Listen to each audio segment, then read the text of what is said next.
laawol kisal ko laawol peewal e ɓantal. Bismillahi rahmani rahim.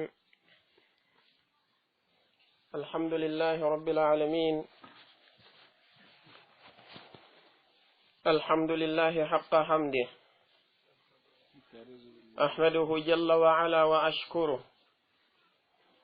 Ashhadu an la ilaha illa Allah wahdahu la sharika lah. وأشهد أن محمدا عبده ورسوله صلى الله عليه وعلى آله وأصحابه وعلى من تمسك بسنته واهتدى بهديه إلى يوم الدين. وبعد، أيها الإخوة وأيتها الأخوات، أحييكم جميعا بتحية الإسلام والإيمان والإحسان، قائلا لكم السلام عليكم ورحمة الله وبركاته. وأسأل الله جل وعلا بأسمائه الحسنى وصفاته العلى أن يرزقنا الإخلاص والتوفيق، ويجعلنا من الذين يستمعون القول فيتبعون أحسنه، أولئك الذين هداهم الله وأولئك هم أولو الألباب. يتي الله سبحانه وتعالى إن جرنيمو كانكو الله جل وعلا إدو دندانغال مؤجريجي إبوريكو كانكو الله جل وعلا أودنين ودو الله سبحانه وتعالى مؤجدو إميد مؤجريجي هيودي ونيمني إميد نيماجي دودو دي o waɗani en ɓure molanade nde tawata kanko joomi meɗen jalla wa ala o waɗanali ɗum mofte hay e goote ko wona ɗeɗo mofte muhammad alayhi salatu wassalam. ara en jarnimo e yettimo kanko allahu jalla wa ala e dow dendangal ɗiɗo moƴƴereji. ara yeeso ɗum mi seedike wonde reweteɗo e gonga ala handuɗo e dewal foddi e maggal sina kanko allahu azza wa jalla gooto. seedike wonde nelaɗo on sallallahu alayhi wa alihi wa sallam ko jiyaɓe makko kanko allahu jalla wa ala, ko nelaɓe makko kanko subhanahu wa ta'ala. yo allahu tabaraka wa ta'ala ɓeydu mantore makko nenge kisangal e dow maɓɓe kamɓe nelaɗon alayhi salatu wassalam, e dow kala neɗɗo mo tawata ko jiyaɗo e yimɓe suudu maɓɓe tawa ko gomɗinɗo, e dow dendanagal sahabaɓe maɓɓe ɓen, e kala kadi neɗɗo artuɗo ɓaawo ɓen o jogitingol ɗo laawol nelaɗo alayhi salatu wassalamu ha ñalande dargal. ara yeeso ɗum mi salmini on goɗo salminago islam, salminago iman, salminago ihsan. aray si ɗum feƴƴi wono siɓɓe meɗen ɓen ɓe ardiniri noon yewtere meɗen nden inchallahu azza wa jal e ndeɗo nokkure teddunde e oɗo sa'a tedduɗo ko yewtere nde tawata e ballal allahu tabaraka wa ta'ala e hawrindinande makko, ko yilotoɗum e unwanu mo tawata ko tanbihul muslimi ala halihi ba'da ramadan, bima'na findintingol oɗo neɗɗo jebbilaniɗo allahu subhanahu wa ta'ala, oɗo neɗɗo julɗo, oɗo neɗɗo mo tawata o wi'i hoore makko ko o jaɓuɗo kaɗo dina islam, o noddi hoore makko himo jeeya e min zumratil muslimin, e dental ɓeɗo yimɓe jebbilaniɓe allahu tabaraka wa ta'ala, ko findintingol oɗo andintinamo ko honɗum woni ko haani wonde alhaali makko on ɓaawo yawtugol nduɗo lewru tedduɗo, ɓaawo yawtugol nduɗo lewru mawnuɗo, ɓaawo yawtugol nduɗo lewru hebbinando barki woni nduɗo lewru suumaye. waɗi nden andi no heewi e yimɓe ɓe tawata ko nodditiɓe e kaɗo dina islam, dambitiɓe e kaɗo dina islam, kamɓe si tawi nduɗo lewru darike ɓe tertoto dendanigal ko allahu tabaraka wa ta'ala harmini kon e dow maɓɓe, ɓe immoɓe wakkilo ɓe fewta e ɗeɗo dewe ɓe wakkilo e rewgol Allahu tabaraka wa ta'ala rewirgol mo tottugol ɗiɗo fariddaji ɗi kanko Allahu azza wa jalla o farli e dow maɓɓe kadhalika toppitagol kadi jogito ɗiɗo sunnaji nelaɗo on sallallahu alayhi wa alihi wa sallam tawa si a yi'iɓe e nder nduɗo lewru suuma e teddundu a ndaray alhaali maɓɓe on tawa ɓe nandanama siwana e sahabaɓe nelaɗo on sallallahu alayhi wa alihi wa sallam si a yi'iɓe e nder lewru suuma e ndu tawa ko ɓe yimɓe ɓe andanɗa hoore maɗa ko yimɓe wakkiliɓe tinniɓe hattirde wakkilagol hattirde tinnagol kono ka nduɗo lewru suumaye yawti ka wi'eteɗo wonde nduɗo lewru juldandu ndu darike hande kadi alhaali maɓɓe o waylo hattirde waylagol tawa si a yi'iɓe ñande goo juldandu ɗum woni ñande julde a jiɓoto a landitoto hoore ma si tawi hawri ko ɓeɗo yi'unoɗa hanki wanno a ndaray tawa konguɗi maɓɓe ɗi waylike ndara tawa ɓornateriji maɓɓe ɗi waylike ndara tawa ɓeɗo yimɓe e hoore muɗum golleji maɓɓe ɗi waylike ɗum ɗo ko alhaali mo tawata julɓe ɓen no hana findintinede ɓe andine wonde ko alhaali bonɗo o waɗi noon Allahu tabaraka wa ta'ala wana e suumayetu woni ko o rewete ko wana noon kadi wana nduɗo lewru suumaye woni ko rewete ko Allahu jalla wa ala woni ko rewete ɗum karmokojo goto o maaki wonde man kana ya'budu ramadana fa inna ramadana qad mada wa man kana ya'budu allaha jalla wa ala fa inna allaha hayyun la yamut kala neɗɗo mo tawata kanko ko lewru suumaye ndu woni ko o rewayno ko ndun ɗo woni ko o wakkilantono ara yo andu lewru suumaye ndun ndu yawti ande kadi watta e lebbi 11 si ndu ara amma noon on mo tawata ko Allahu azza wa jalla woni ko o rewata ko Allahu subhanahu wa ta'ala woni ko o ɗoftorto waɗugol yamiraɗi muɗum e woɗɗitagol haɗoje muɗum haray yo andu Allahu jalla wa ala kanko ko o duumiɗo e gurnan mo tawata o mayata idan o ya andu an oɗo neɗɗanke wondema Allahu jalla wa ala taguɗo ma on o farli e hoore ma ngal ɗo dewal oɗo kanko o farlali e hoore ma dewal ngal e suumayetu o acciɗi a lebbi luttuɗi o farlali e hoore ma kanko Allahu tabaraka wa ta'ala dewal ngal e nduɗo lewru teddundu tun o harmini bi ma'na piiji harminaɗi ɗin o waɗɗini e dow maɗa piiji waɗɗinaɗi ɗin e nder nduɗo lewru woturu o acci ɗon ɗi a lebbi luttuɗi bal kanko Allahu tabaraka wa ta'ala ko o fawma ko ngal ɗo dewal ko ya jogito ngal an neɗɗo on fodde ɗeɗo haqqille maɗa no selli fodde wonki maɗa kinno e ɓandu maɗa ndun ko ya daro waɗa yamiraɗi makko ɗin kanko Allahu jalla wa ala daroɗa woɗɗitoɗa haɗoje makko ɗen daroɗa kadi jogitoɗa sunnaji nelaɗo on sallallahu alayhi wa alihi wa sallam oɗo neɗɗo julɗo woni hani wonirde alhaali makko ko waɗi noon en addiraka e hoore ndiɗo leydi siwana fi rewgol Allahu tabaraka wa ta'ala en ala hunde ɗimmere ko addira ɗen e ndi leydi ko addira ɗen e ɗan ɗo gurdan tedduɗa woni gurdan aduna ɗan teddiri diina ko addira ɗen e ɗan ɗo ko addira ɗen e hoore ndiɗo leydi ko fi en jogito kaɗo diina Allahu tabaraka wa ta'ala ko fi yo en rewmo kanko Allahu subhanahu wa ta'ala ko ɗum o wi'e wa ma khalaqtu ljinna wal insa illa liya'budun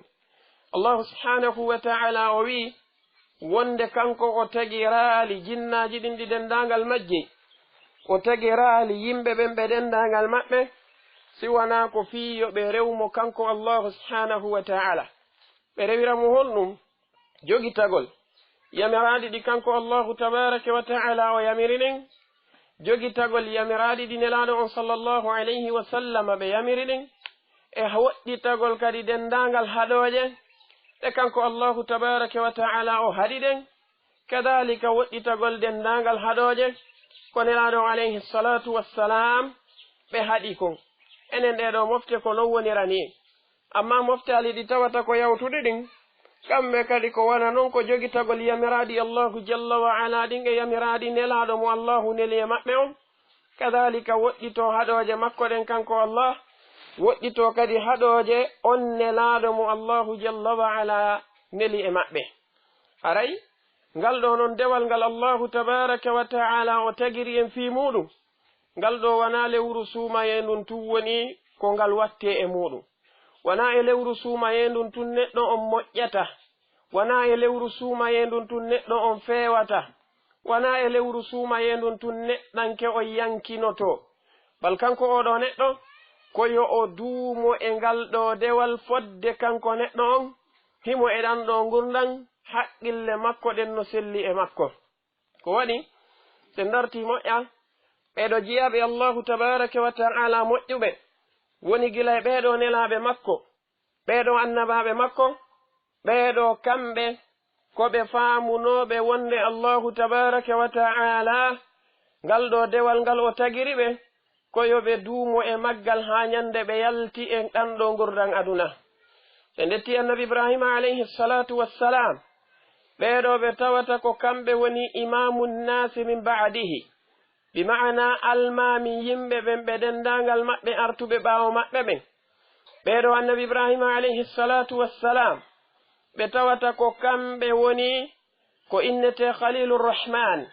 njatigijo allahu tabaraka wa ta'ala mo allahu detti njatigi ko wana noon kamɓe annabi ibrahima alayhi salam ɓe tawata ko kamɓe kadi woni ko wiyete imamul muwahhidin ɓeɗo annabi ibrahima alayhi salatu wassalam no jeeya ko joomi meɗen tabaraka wa taala mantiri ɓe kamɓe annabi ibrahima hiɓe duumino e rewgol mo kanko allahu jalla wa ala kamɓe ɓe rewatano mo e hitande goo ɓe acca duuɓi goo ɓe rewatano mo e lewru goo ɓe acca lebbi goo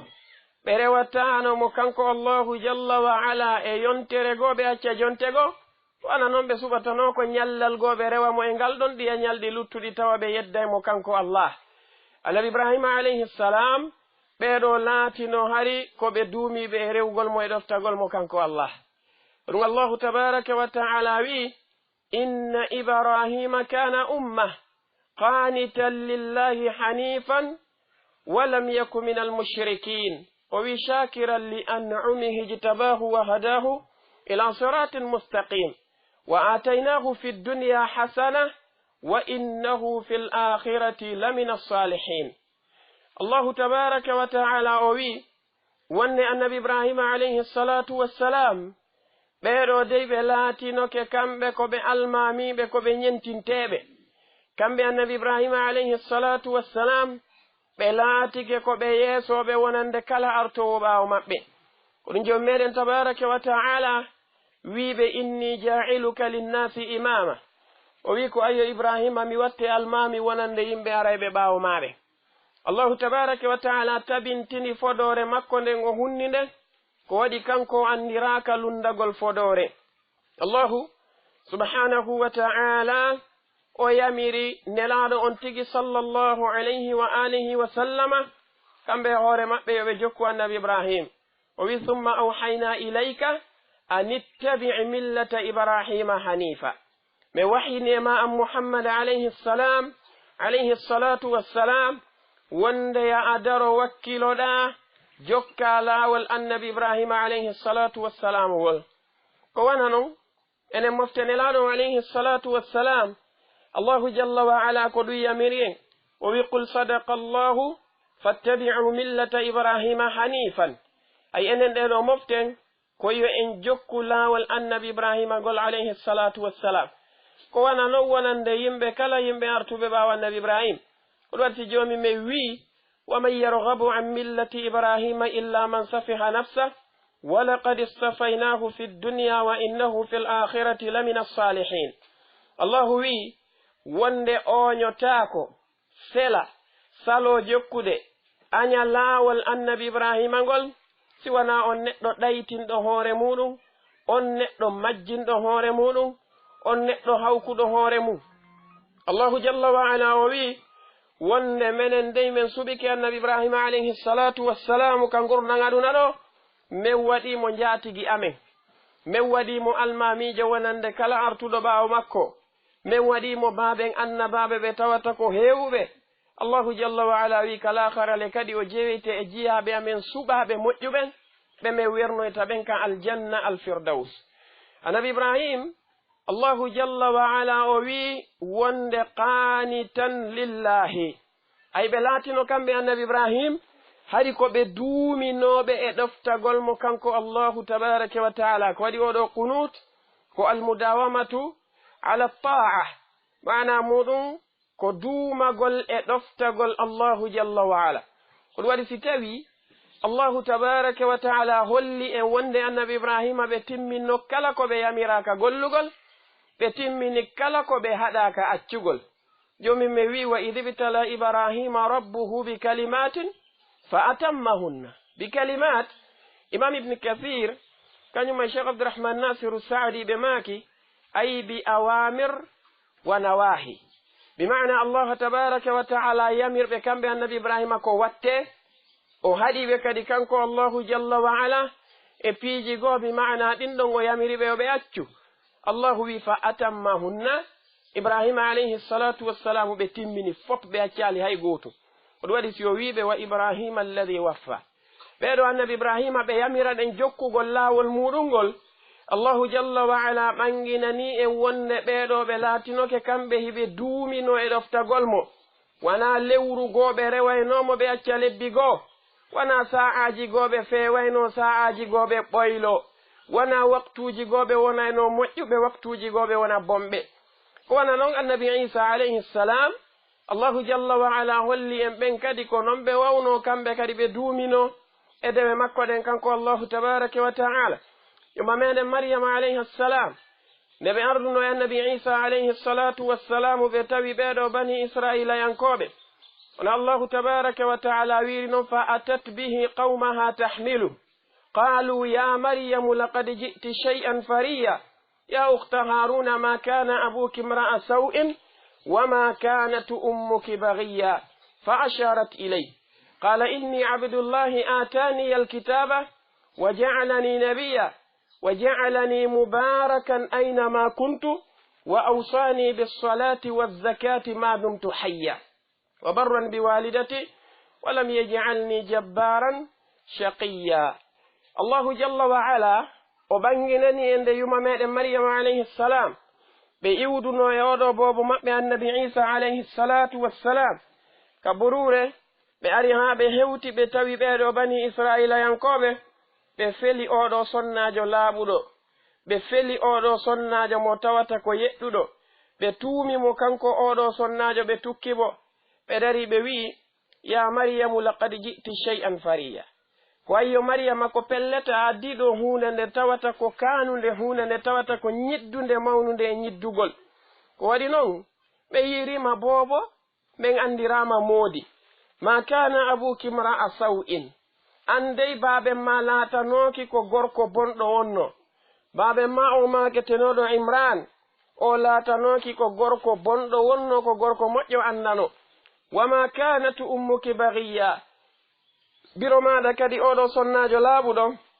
woni maketeɗo hannatu bintu faqud o kadi laatanoki ko sonnajo waɗaynoɗo jeeno sakko men inna koye goto e ɓeɗo woni ko ɓorɗa ɗum addiɗo ko mawni ono yuma meɗen maryama alayhi salam allahu jalla wa ala no yamirnoɓe e ɗengal jibrilu alayhi salam wonnema kala manimmo ɓe hawri e muɗum fa imma tarayinna min albashari ahadan faquli inni nadartu lirrahmani sawma walan ukallima alyawma insiya kamɓe yuma meɗen maryam ɓaɓeɗo landitike ɓe koko landitiɓe ɗo feliɓe hoore ɗum ɗo fa asharat ilayhi ɓe sappi annabi isa alayhi salam karmo koɓe tafsirugo maaki hari on sanga annabi isa no muynude kamɓe annabi isa ɓe tutti endubiro maɓɓe ndun ɓe ɓanti sappurdu maɓɓe ndun ɓe ñobbiɗiya kolli maɓɓe luttuɗi ɓe maaki inni abdullah min komi jiyaɗo allahu tabaraka wa taala ɓeni fa hadihi awalu kalimatin takallama biha almasihu ibnu maryam أي أثبت أنه عبد لله جل وعلا ليس هو الله وليس ابنا لله وليس شريكا لله جل وعلا. النبي عيسى عليه السلام kongol gol ɓe atti makudengol ka hoore leydi ɗo e ɗan ɗo gurdan aduna ko tabintingol wonde kamɓe ko ɓe jiyaɓe allahu yabudu huwa wala yu'bad. kamɓe ɓe reway woni allahu tabaraka wa taala mo ɓe rewata on ɓe rewatake. ɓe ɓangini kamɓe annabi isa wonde wona ɓe ɓiɗɗo allah, wona kamɓe woni allah, wona kamɓe woni kafi diɗɗo makko kanko allahu jalla wa ala. kamɓe ɓe laataki e ɗum ɗo fuu. ɓe maaki wonde min komi jiyaɗo allah ataniyal kitaba wakkilan deftere wiyetende linjil. kanko allahu tabaraka wa taala o waɗinmi annabajo wa ja'alani nabiya wa ja'alani mubarakan, o waɗinmi kadi waɗaɗo barki e muɗum. wa awsani bisalati wazakati ma dumtu hayya. kanko allahu tabaraka wa taala o yamirinmi yomi daro mi juulanamo kanko allah, mi itta kadi zakka jawle an ɗen fodde miɗo duumi e ɗan ɗo gurdam, fodde miɗo wuuri, wona yomi waɗu ɗum e sa'a goo mi acca e sa'a goo. annabi isa ɓe jantiɗe ɗo dewe ɗiɗi, mana muɗum wona hollugol wondema ko ɗeɗo tu woni ko allahu tabaraka wa taala yamirnoɓe yoɓe waɗu. en fof min hiɗen felliti ɗum ko ɓe jantaniɗe ɗo ko sabu tawde ɗeɗo no jiya e dewe ɗe tawata ko ɓurɗe e mawnude ɗen ko hollugol en wonde kamɓe hiɓe yamira ko wiyete dewal kon fodde hiɓe duumi e ɗan ɗo gurdan. wona rewgol allahu e lewru acca lebbi luttuɗi ɗin, wona fewugol e lewru nanda e sahabaɓen ɗon, nanda e nelaɗo alayhi salatu wassalam, tawa si tawi ndun ɗon lewru feƴƴi ko nandugol e fir'auna e nandugol e abu jahli e wonugol janganakujo iblisu alayhi la'ana. kamɓe wonani wonirno alhaaliji maɓɓe ɗi. wona noon nelaɗo alayhi salatu wassalam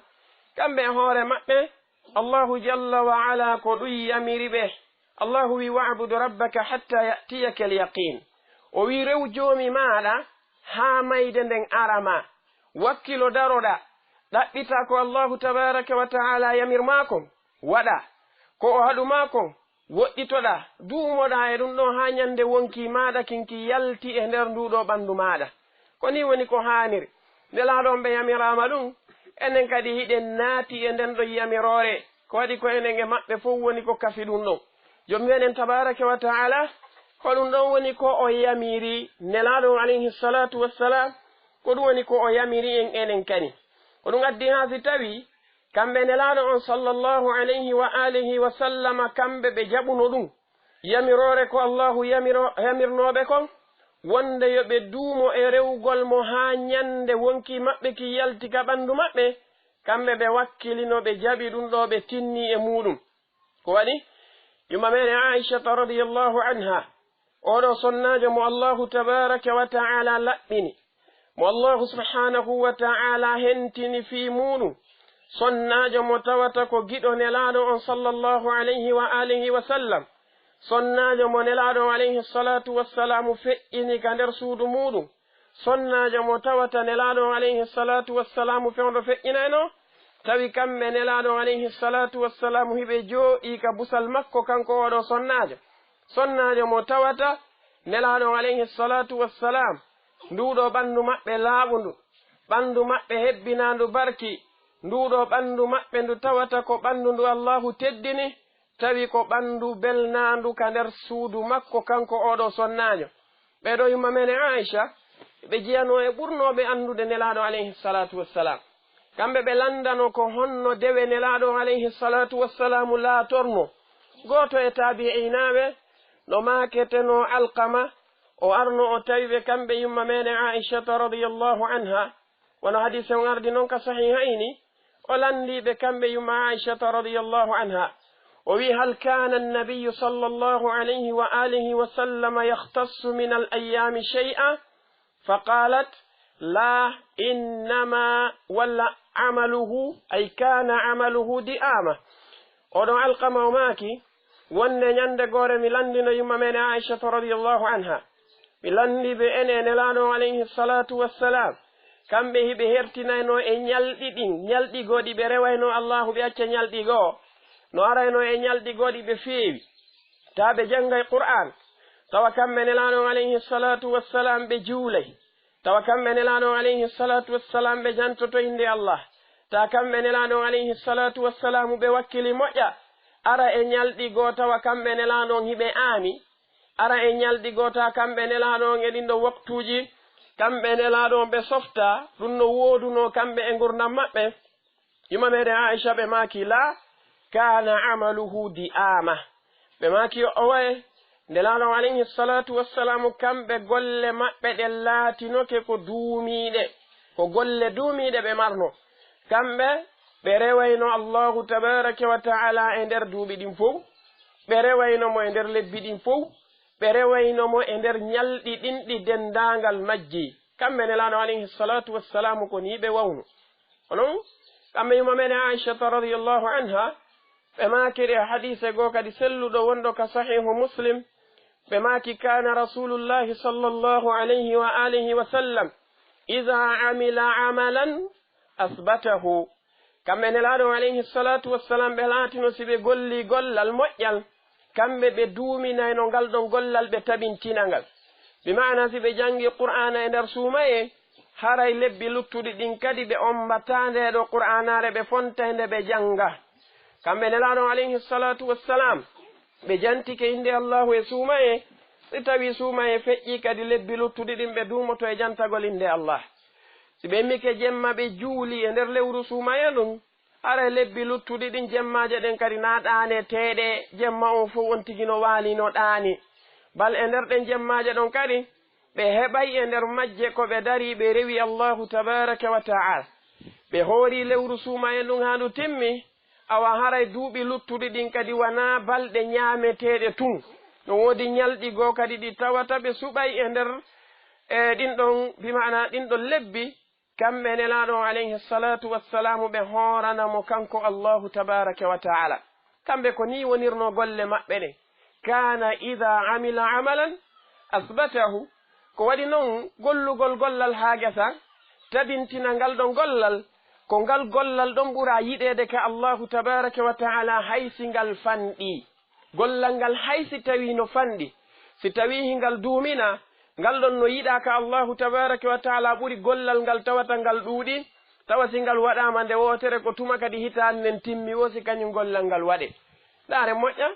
nelaɗo alayhi salatu wassalamu ɓe landama ɗum hadise onno ka sahihayni hadise yumma mene aishata radiyallahu anha ɓe maaki su'ila annabiyu sallallahu alayhi wa alihi wa sallam ayu l a'mali ahabbu ila Allah faqala adwamuha wa in qalla ɓe maaki wonde nelaɗo alayhi salatu wassalam ɓe landano ñande goo ene golleji golleteɗi ɗin fof ko hondi e golleji ɗin Allahu tabaraka wa ta'ala ɓuri yidde ko hondi e golleji ɗin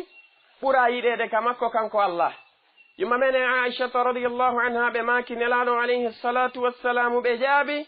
ɓe maaki adwamuha wa in qalla ko ɗin golleji ɗi tawata ko duumiɗi ɗin haysi tawiɗi fanɗi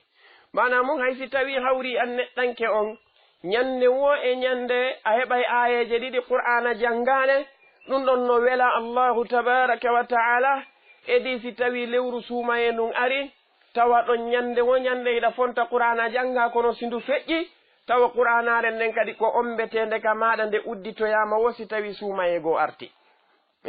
golleji ɓuraɗi yiɗede ɗin ka jomi meɗen jalla wa ala ko ɗin golleji ɗi neɗɗo on duumoto e hoore muɗum hay si tawi hawri ɗin golleji no fanɗi ko ɗum kadi nelaɗo alayhi salatu wassalam ɓurno yidde no ardi noon e hadise hayyumma meɗen aishata radiyallahu anha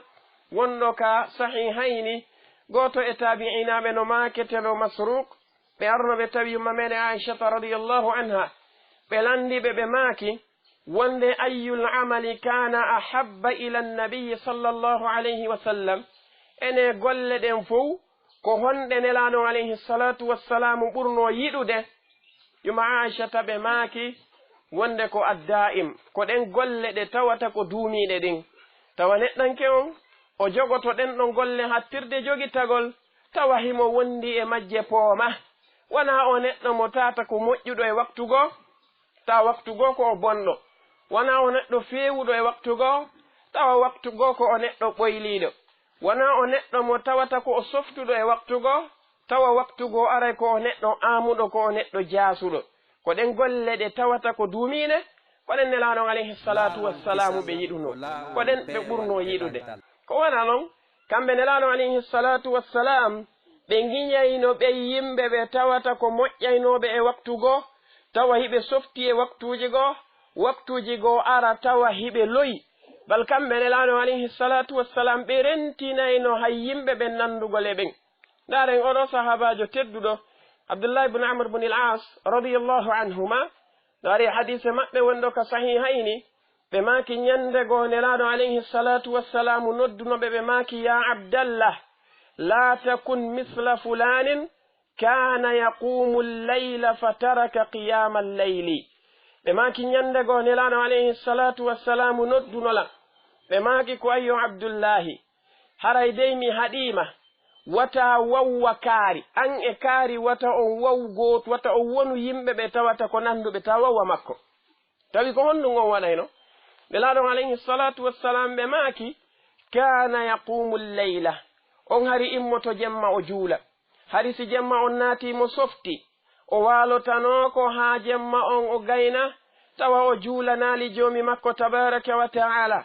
o feƴƴinirta jemma makko on ɓannitugol ngawlu tun o feƴƴinirta jemma makko on pooɗitugol suddaare tun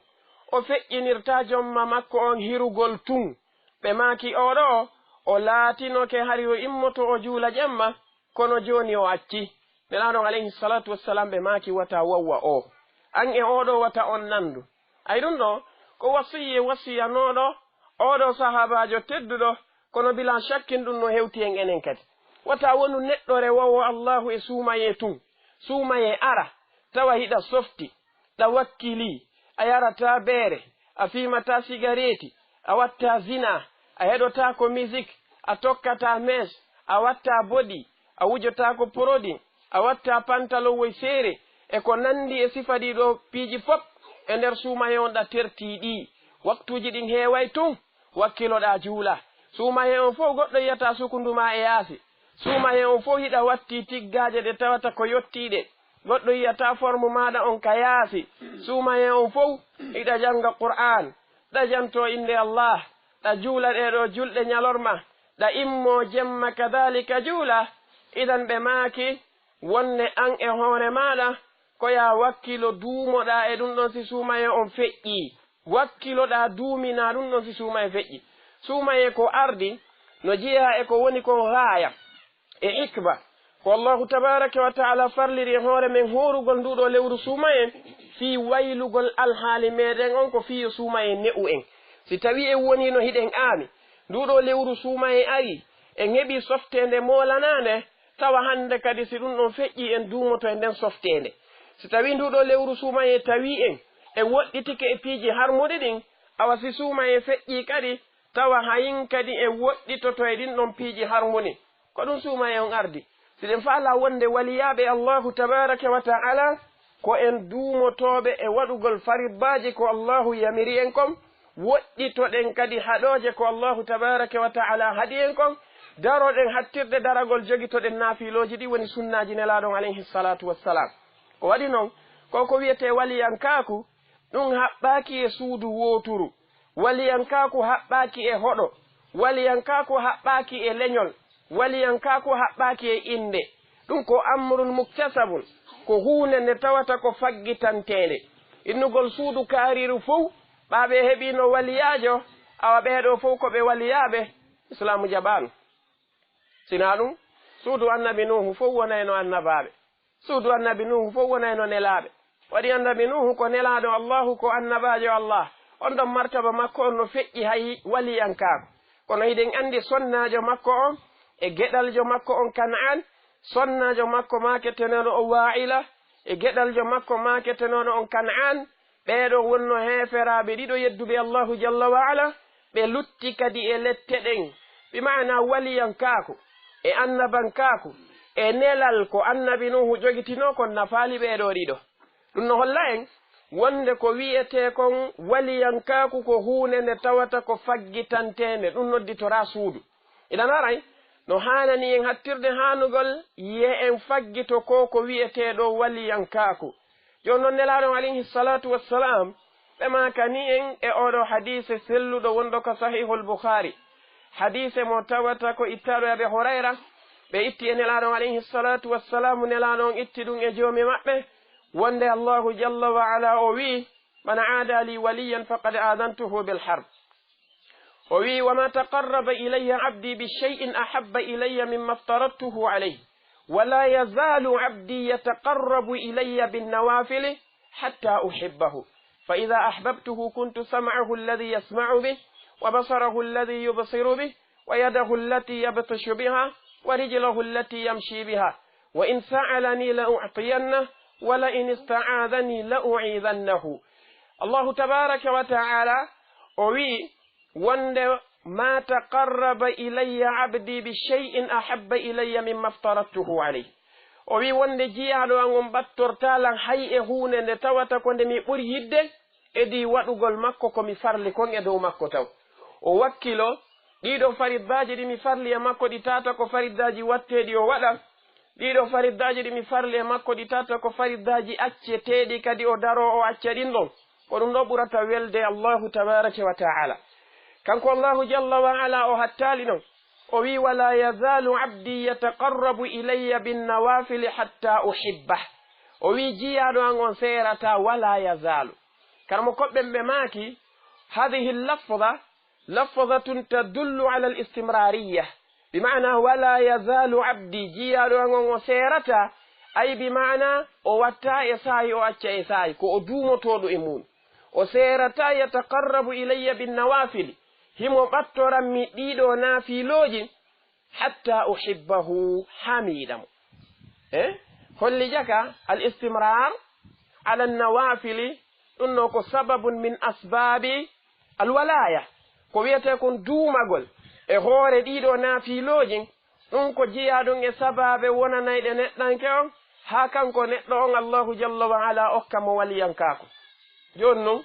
enen lewru sumaya ndu fo jama on no feewi kono si aroyi ñande julde ndaara sukaaɓe ɓen tawa darinoɓe ka saffa yeeso ka juulirde ka qiyamul layli tawa ko ɓen kadi wonata ka saffa yeeso ka ameteɗon darinoɓe ka saffa yeeso ɓe woni yimɓe ɓe andanɗa hoore maɗa ɓe meeɗa jooɗade e nder naafiloji ɗin fof hiɓe softin tawa ñande julde kadi ko ɓen amata gila e 21 ha e 5 taɓe fowtaaki ɗum ɗo ko alhaali mo tata ko bonɗo sonnaɓe ɓe tawata no suddino no ɗettuno tiggaje yottiɗe yiyaɓe ñande julde ta nden ñanden ko kamɓe ɓuri ɓoorade e yaasi on sonnaɓe ɓe tawata ko woɗɗitinoɓe worɓe janamɓe ɓen dawa nden ñanden koye ɓe har ɓe nottodira e ɓeɗo worɓe janamɓe balɓe wadda e maɓɓe zina ɗum ɗo ko alhaali kanuɗo ko alhaali bonɗo jomi mi wi wonde wala takunu kallati naqadat ghazlaha min ba'di quwwatin ankatha Allahu jalla wa ala o wi wata on nandu e on sonnajo mo tawata ko mottowo motte makko ɗen haalabe ha ɗuuɗa ha fota o daro o firta ɗum ɗon kadi hattirde firtugol sonnajo mo haqqille muɗum lowno haqqille muɗum dirti wonno Madina on sonnajo no wawno mottude o mottayno haalabe ha ɗuuɗa kono si o gayni jama on haawike o firtira ɗum kadi gotu gotu Allahu azza wa jalla o wi wata e wawwa on wata e mahu golleji moƴƴi golleji labaɗi e nder lewru suumaye ndon suumaye feƴƴa kadi lancen ɗin ɗo yirbinen ɗiɗi fof majji haray watte yili annen Allahu azza wa jalla mo reweten on oɗo ko duumiɗo e gurdan idan rewen mo kanko Allah subhanahu wa ta'ala fodde wonkiji meɗen ɗin no e ɓalli meɗen ɗin fodde ma bi maana haqqille meɗen nden no selli ɓattoɗen ɗeɗo duɗe jangen ɓattoɗen ɗeɗo duɗe jangen ɓattoɗen ɗeɗo duɗe jangen dina men kanko dina ka jaɓata majjere abadan ko dina ka jaɓata majjere ko waɗi noon ko dina gandal nafaygal kañum e golle moƴƴe Allah tabaraka wa ta'ala moƴƴuri e men ɗum o fendidiri en ɗum ɗon el yahudu e nasara kamɓe ɓe dari ɓe woni yimɓe ɓe tawata ko yiɗuɓe gollugol dewe kono tawi ɓe raɗino annabajo maɓɓe on nelaɗo maɓɓe on ɓe lutti e majjere ɓe andano kanko Allahu jalla wa ala o rewirte ɓe heɓi tana ɓe jogiti amalun bila ilmin yahudu kañum ɓe dari ɓe jangi ha moƴƴi ɓe heɓi gande yaajude ɗe Allahu hokki ɓen kono ɓe bewi ɓe salanimo kanko Allahu subhanahu wa ta'ala ɓe dari ko ɓe jangi kon fof ɓe lundi ɗum ɗon ɓe sali hattirde salagol ɓe heɓi ilmun bila amalin. enen noon allahu jalla wa ala jama'a lana alkhislatayni kanko allahu tabaraka wa taala o moɓani e geɓeɗen ɗiɗin noon ilmun nafi'un wa amalun salih. o waɗani en gandal ngal tawata ko nafaygal kañum may golle ɗe tawata ko golle moƴƴe. anden dina men kan jaɓata majjere. innugol min mi jibinama komi julɗo haray gasi min simi jangi tun ko wiyete kon juulirɗi ɗin haray lanni on ɗo julɗo hana wawde ni ko waɗi majjere ko tana ko ɗum goto e karbokoɓe maaki wondema ko wiyete ko majjere ko ɗum ɓuri wonde gaño wonande neɗɗo on. o maaki wonde aljahlu yaf'alu bi aduwihi ma yani aljahlu yaf'alu bil jahili ma la yaf'alu al aduwu bi aduwihi. o wi majjere waɗay neɗɗo majjuɗo ko tawata gaño watta neɗɗo mo tata ko mo ani o. haray wakkilo ɗen jangen kaɗo diina ko gandal ngal woni ko innete ndaygu majjere nden ko niɓol. gandal ngal ko ndaygu majjere ko niɓol. alhafidul hakami o ɗum ɓe makani en kam wimiya maɓɓe ɓe maki alilmu nurun mubinun yattadi'u bihi ahlu saadati waljuhalu fi dhulami. ɓe maki wonde gandal ngal ko ndaygu ɓangungu ko annora jalbuɗo mo tata yimɓe male teɓɓen ko ɗum ɓe yonnorto ka aduna ɗo ɓe yiya ɗo ko ɗo rewete ɗa rewatake amma yimɓe majjuɓe ɓen ɓe ala ndaygu ɓen ɗon kamɓe ko e niɓe ɗen ɓe woni yaade.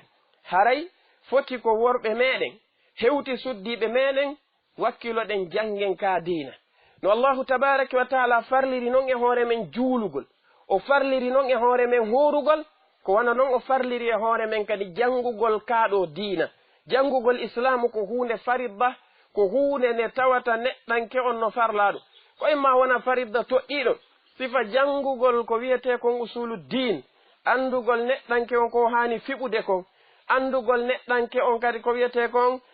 ilmu tahara ko honno o laɓɓintinorto e andugol makko kanko neɗɗanke on ko wiyete kon ilmul ibada gandal ko honno o rewirta allahu tabaraka wa taala e ko nandi e sifa ɗiɗo no farli goto kala e meɗen. innatake ɓa ɓeeɗa jangi ɗum ɗon ɓeeɗa kamɓe ɓe yondinora e ɓen amma gande gono toon sifa ilmu dawa sifa ko yowdiri e fiyake ilmu al ifta sifa ko yowdiri e hifdul qur'an ɗiɗo e ko nandi e majji no wi'e wonde ɗum ɗon ko ilmun kifaiyun ɓi mana no yononire. kono ala kulli hal ko luttitiɗa e ɗe gande ɗe jantiɗen ka arande lawol ɗeɗo ko ɗe faridda e hoore meɗen yen jangu. si en jangali ɗum ka aduna ɗo yawmal qiyama allahu azza wa jalla landi toyi to en fii ɗum. joni noon ala ko hulɓinanima a julɗo. allahu tabaraka wa taala tippini wa qur'ana e ma joni ndeɗo qur'anare wonna e mayre duuɓi nogay e joyi capanɗe tati e joyi ha woɓɓe naɓa duuɓi 60 tawa ndeɗo a watande fontude janga tawa ndeɗo sinde jangama yeeso ma anda ko nde firi nde noon ko ha e ma nde arno wana kadi tagaɗo addinde e ma bal ko taguɗo on tabaraka wa ta'ala woni ko addinde e ma. an si a daroyke yeeso oɗo ɓaale pellete ala ka yaha sina yeeso makko yawmal qiyama si oɗo landike ma fiinde ko honɗum wiyoyta ñande ndeɗo aroyta nde tefanoya yimɓe mayre on nde ara nde tawa hoɓɓe gono dari ka dargal nde wiya ko ayyo joomi oɗo neɗɗanke mimma na'tuhu annawma fil layli oɗo mi haɗunomo ɗanagol jemma hari oymo to jemma o janganmi joni fa shaffi'ini fihi tefinan e makko mi jeejima joomi wata lettu oɗo. allah tabaraka wa taala jaɓana qur'an o danda ɓen ɗon lette ɗen o naɓa ɓe aljanna. ɓa noon an hiɗa taƴino nde a jangata nde ɗa salino nde an kadi ɗa mari geɓal. joomi mi wino wonne man a'rada an dhikri fa inna lahu ma'ishatan danka wa nahshuruhu yawma alqiyamati a'ma qala rabbi lima hashartani a'ma wa qad kuntu basira qala kadhalika atatka ayatuna fanasitaha wa kadhalika alyawma tunsa. allahu tabaraka wa taala wi kala on neɗɗo ɗurniɗo e ndeɗo qur'anare amen. imam ibnu kathir imam ibnu alqayyim aljawziya rahimahullah ɓe maaki wonde ko wiyete kon ɗuragol qur'ana no mari noneji hewɗi. no jiya e ɗuragol qur'ana ko ɓuri mawnude kon taw fennugol nde salo gomɗinde ko iwrude ka allahu tabaraka wa taala. no jiya e ɗuragol ndeɗo qur'anare a jawde few ko iwrude ka makko kanko Allahu kono a jangatande few a yataka nde jangete no jiya he ɗuragol nde ɗo qur'anare a jangude nde ha gayna few salo ɗa gollitirgol ko nde wi'i ko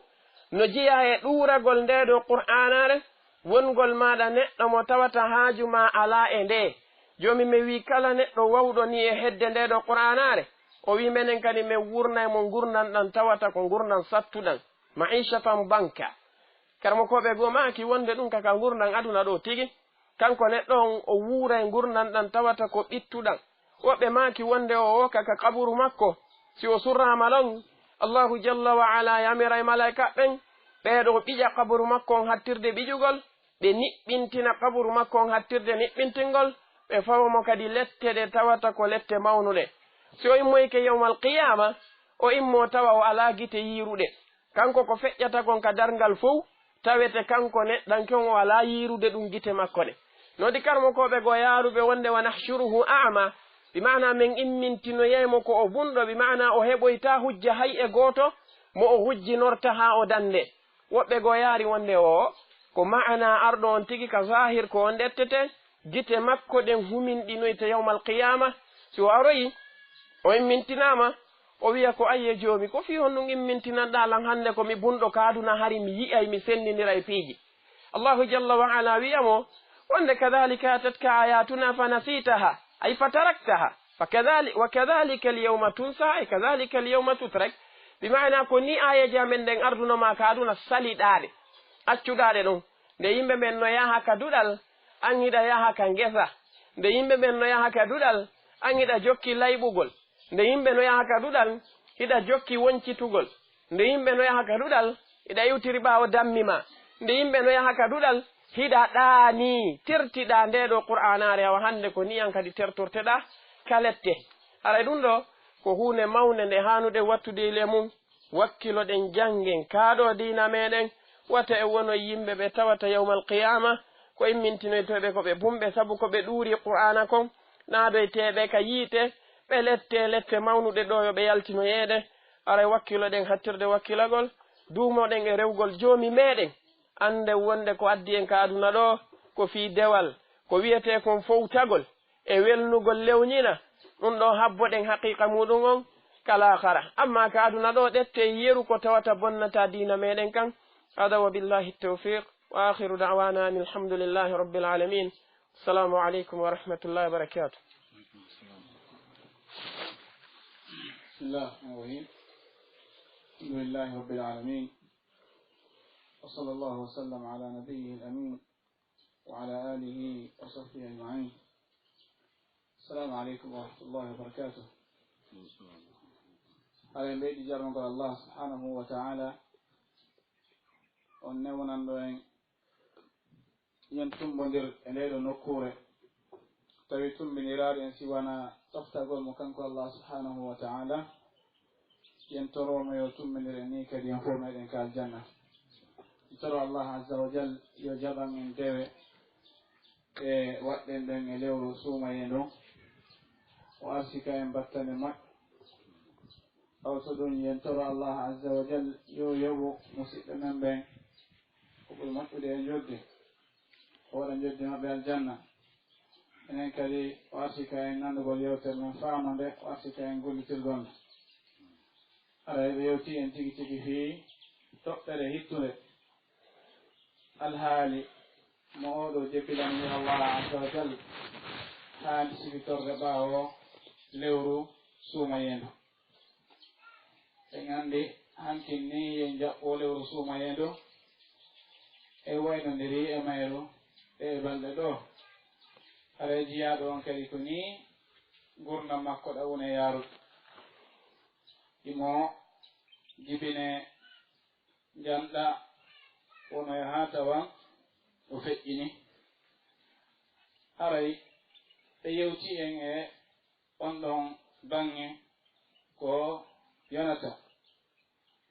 haray ɗen anndi alhaaliji jama on ka nder suumaye haray ko alhaali softeende e wakkilaare sen ndaari juulirdaaji ɗin en tawa hiɗi heewiti moƴƴa a sikkay woɓɓe goo silmi naati ka l'islam ari tawti heddiɓen ka juulirde sen ndaari alhaaliji gurnanji men ɗin fof en taway laawol kisal ko laawol peewal e ɓantal alhaali yurmodirgol e alhaali janngugol oɗo qur'an e alhaali selugol fenaande alhaali hittingol e dendanangal dewe ɗen alhaali okkitirgol e ko nandi e ɗiɗo haray suumaye on noon ko zaman ka tawata wonkiikin hino ekkitoo hino woowine e muɗum ngal ɗo dewal idan finno aɗo suumaye on tawa jiyaaɗo ɓe hattini e nder suumaye on hettiti alhaali makko mo haani wonde e mum on haray kadi si suumaye feƴƴi haray himo haani duumaade kadi e on ɗon alhaali ɓe jantanike en batteji heewɗi e gaaɗi e nelaaɗo sallllahu alayhi wa sallam ma e gaaɗi e sahabaɓe ɓen no ɓe fewndorno kamɓe ɓen anndi allah azza wa jal o humpiti en ka qur'an o inni wa'bud rabbaka hatta ya'tiyaka alyaqin rew allah azza wa jal haa mayde nden nde tawe dewal ngal mara keerol si wona mayde nden ko tuma jiyaaɗo maayo wiyete wondema hannde kadi golle makko ɗen ko ɗo woni ko ɗe hatti o habbito joddi makko ni amma fodde himo wuri haray himo haani toppitaade rewgol allah azza wa jal idan haray ɗe dewe ɗe wonnuɗe wadde ka suumaye immoraade e juulugol e hoorugol e ko nandi e muɗum ɗeɗo kadalik e lebbi heddiɗɗen iɗe haani jokkitaade hina e suumaye on tuni ko rewete allah azza wa jal suumaye on o maayi kono allah azza wa jalla ko hayyu la yamut ko o wuuruɗo mo tawata kanko o maayata haray noon allahu o himo e ɗiya lebbi heddiɗi kadi mo wuuri e lebbi heddiɗi ɗen haani mo rewde kadalik e lebbi heddiɗi ɗin sen ndaari ɗo jooni ka juldaanu dari haray yimɓe ɓe tawata yen yi'aynooɓe ka juulirde en hattotoɓe kadi haa suumayeego ara ɗum ɗo no jeyaa e maandeeji ɗaweede maandeeji ɗawegol e maandeeji tertegol kadalik yimɓe ɓe tawata hino wowlayno konnguɗi moƴƴe nder suumaye on heɗitoo konnguɗi moƴƴe nder suumaye on yi'en ɓen ɗon tigi kaɓaawo suumaye tawa hina a sikkay ko yimɓe goono hina ɓe wono ɗen e tummodirde e lewru suumaye ndu haray suumaye on ko lewru ekkitordu ko lewru softinirdu wonkiikin e dewe ɗen haray hina lewru ka tawata dewe ɗen hino fuɗɗo e muɗum hatta e muɗum tan haray no jeeya e ko jiya ɗon wallinorta e duumagol e dewe ɗen ɓaawo suumaye toragol allah azza wa jal jiyaaɗo on no haani duumagol e toragol allah azza wa jal yo allahu tabintinmo tawde haray wonkiikin daiman hiki ooñi e yeddugol allah subhanahu wa ta'ala tawi noon jiyaaɗon duumike e torgol allah subhanahu wa ta'ala yo allahu tabintinmo e dewe ɗen nde wonno ɓerɗe ɗen ko e juuɗe allah azza wa jalla woni himo yildira ɗe no o moyiri kanko allah azza wa jalla dan ɗen anndi salaf kamɓe hiɓe torotono allah azza wa jalla yo allahu tawnu ɓe suumaye o i suumaye on feƴƴi kadalik ɓe toro allah azza wa jalla yo allahu jaɓanɓe ko ɓe waɗi kon e nder suumaye o idan hina gollugol ngol tu woni shart bal ko tawde on tigi jaɓanama kadi gollugol ngol tu hina shart ko jaɓanegol ngol haray noon jiyaɗo no hani duumade torgol allah azza wa jal moƴƴa yo allahu jaɓanmo tabintinamo e hoore dewe ɗen kadalik no jeeya e sabuji ɗin kadi duumagol e ngol ɗo janngugol. Janngugol ngol no jeeya e ko wallitito moƴƴa yo jiyaaɗo on duumo e hoore alhaali mu o wonnoon e muɗum adii suumaye o. nden hittine moƴƴa kadalik e ɗaɓɓugol ngal ɗo gandal shar'iyankewal ngal ɗo ngal tabintinayi en e hoore dewe ko wonno ɓen kon e muɗum e nder suumaye o e tabintinayi e lebbi heddiiɗi ɗi. nden haray Allah azza wa jal o humpiti en wondema dewal ngal ngal mara keerol si wona nde jiyaaɗo on o feƴƴini. jooni noon ɗi piiji ɗi wonne wadde ɗo fof immorade janngol Qur'an no woniron e noon ka suumaye yo jiyaaɗo on eto ɓaawo suumaye kadi no ga sahara ɓurɓe heewde e men ɓen ɓe timmini Qur'an on e nder suumaye on haɗa ɓe joofini janngugol rewtagol. ɓayi lew suumaye on ko lewru janngirde Qur'an. hara yo eto kadi ɓaawo suumaye o heɓa haysi ko e nder ñallal ngal o heɓa hisbe janngaaɗo ma o heɓa hisbe rewtaaɗo ma bete suuratuwol ma bete aya gooto awa e nder ñallal makko ngal ngal ko janngata e ɓaawo oɗo suumaye. kadalik gollo juulugol naafiilooji immagol jemma juula ɓen anndi haray ka suumaye boyi hino softi yahugol ka naafe maha qiyamu leyl. kadalik yo eto ɓaawo suumaye on kadi o heɓa ko wiyete kon wird mana o heɓa ko duumoto e muɗum ɓaawo suumaye o haysi ko darɗe ɗiɗi o heɓi tawa ko ɗen noon o duumoto e muɗum o wakkilo o ñiiɓa e hoore ɗum ɗon haa suumaye on tawoyamo kadi. idan ɓe jantanike en ka yewtere wondema nelaaɗo sallallahu alih w sallam no yewti e wondema ko ɓuri moƴƴude e golleji ɗin fof ko duumaɗe ɗen e muɗum hayso tawi fanɗi ɓe humpiti en kadi alhaali annabaɓɓen no ɓe laatorno noon ka banngal duumagol e rewgol Allah azza wa jal e ka banngal toragol ɓe Allah yo Allah o newnan ɓe duumagol e hoore rewgol Allah azza wa jal. idan yo taw an kadi a heɓay ko juula e nder jemma ma on tawa wonaari jemma on fof ko ɗaanorɗo haa weeta hara heɓara hewnde ko juula. suumaye on ko fii ɗum ɗo shar'inirana ko fii kulol Allah subhanahu wa ta'ala jooni noon nden nder kulol ngol rewugol mo kanko Allah azza wa jal. kadalik ya eto heɓa e nder lewru ɗum kadi ñallal ngal hooruɗa haysi ko gootal nder lewru ɗum kadi ñallal ngal hooruɗa haysi ko gootal nder lewru ɗum kadi ñallal ngal hooruɗa haysi ko gootal nder lewru ɗum kadi ñallal ngal hooruɗa haysi laawol kisal ko laawol peewal e ɓantal.